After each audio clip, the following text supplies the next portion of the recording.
اگلا سوال، ابو لؤلؤ مجوسی کبھی مسلمان ہوا؟ یہ کیا ہے؟ اچھا، ایک سوال آیا تھا کہ میں نے یہ کہا ہے ایک درس میں ابو لؤلؤ مجوسی نے جو ہے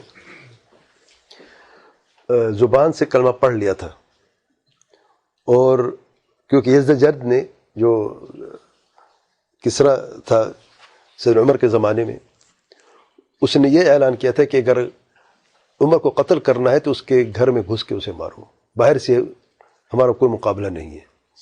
اور گھر میں گھسنے کا یہ مطلب ہے کہ اب کلمہ پڑھ لو، جھوٹا کلمہ پڑھ لو۔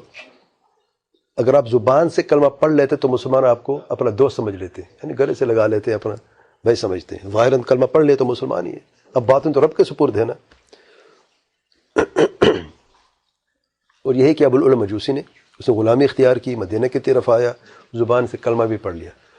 تو بھائی یہ سوال تھا کہ ان کو یہ لگا ہے کہ ابو لؤلؤ مجوسی مسلمان ہوا تھا، مسلمان تو ہو ہی نہیں تھا۔ اسے تو میں کہا کہ زبان سے کلمہ پڑھا ہے، صرف دل میں تو اس کا ایمان تو تھا ہی نہیں، اسلام تھا ہی نہیں۔